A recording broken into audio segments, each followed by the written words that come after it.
ഇന്ന് ഞാൻ വന്നിരിക്കുന്നത് ചിക്കൻ തോരൻ്റെ റെസിപ്പി ആയിട്ടാണ്. അപ്പോൾ ആവശ്യത്തിന് വേണ്ട ചിക്കന് കുറച്ച് മഞ്ഞൾപ്പൊടി ഉപ്പും കുരുമുളകും കൂടി ഇട്ട് നന്നായിട്ട് വേവിച്ചെടുക്കുക കേട്ടോ. എന്നിട്ട് വേവിച്ചെടുത്ത ചിക്കൻ അങ്ങ് മാറ്റി വെച്ചിട്ട് ഒരു പാനിലേക്ക് വെളിച്ചെണ്ണ ഒഴിച്ചിട്ട് ഇഞ്ചി വെളുത്തുള്ളി പച്ചമുളക് കറിവേപ്പില ഇതെല്ലാം കൂടെ നന്നായിട്ട് മൂപ്പിച്ചെടുക്കുക.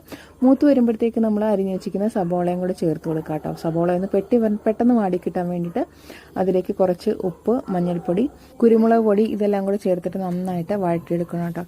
അപ്പം ഇതൊന്ന് വരുന്ന സമയത്തേക്ക് നമുക്ക് തോരന് വേണ്ടിയുള്ള തേങ്ങ ഒന്ന് ചതച്ചെടുക്കണം. അതിലേക്ക് ഒരു പിടി തേങ്ങ, ഗരം മസാല, പെരിഞ്ചീരകം, മുളക് പൊടി ഇതെല്ലാം കൂടെ നമുക്ക് മിക്സിയുടെ ചെറിയ ജാറിലേക്കിട്ട് ഒന്ന് ഒതുക്കിയെടുക്കാം കേട്ടോ. അപ്പോഴേക്കും നമ്മുടെ ഉള്ളിയൊക്കെ നന്നായിട്ട് വഴണ്ട് വന്നിട്ടുണ്ട്.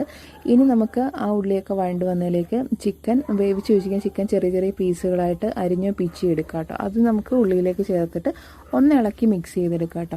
അപ്പം അതിനുശേഷം നമ്മൾ ചതച്ച് വെച്ചിരിക്കുന്ന തേങ്ങയും കൂടെ ചിക്കനിലേക്ക് ചേർത്ത് കൊടുത്തിട്ട് നന്നായിട്ട് ഇളക്കി കൊടുക്കാം. നമ്മുടെ തേങ്ങ ചിക്കനിലേക്ക് നന്നായിട്ട് യോജിച്ച് വരണം കേട്ടോ. അപ്പോഴത്തേക്ക് എന്നിട്ട് ഒന്ന് കഴിയുമ്പോഴത്തേക്ക് കുറച്ച് ചിക്കൻ മസാലയും കൂടെ ചേർത്ത് കൊടുക്കുന്നുണ്ട്.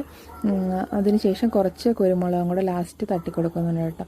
എന്നിട്ട് ലോ ഫ്ലെയിമിൽ വെച്ചിട്ട് ഒന്ന് ഇളക്കിയെടുത്ത് കഴിഞ്ഞിട്ട് നമ്മുടെ ആ തേങ്ങ ഒന്ന് മൊരിയുന്ന പരുവാണ് ഈ ചിക്കൻ തോരൻ്റെ കറക്റ്റ് പരുവെന്ന് പറഞ്ഞാൽ.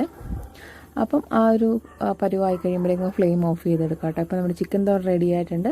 ചൂട് ചോറിൻ്റെയോ പൊറോട്ടയുടെ കൂടെ കഴിക്കാൻ അടിപൊളിയാണ്. എല്ലാവരും ട്രൈ ചെയ്ത് നോക്കിയിട്ട് ഫീഡ്ബാക്ക് അറിയിക്കുക. Tata bye bye.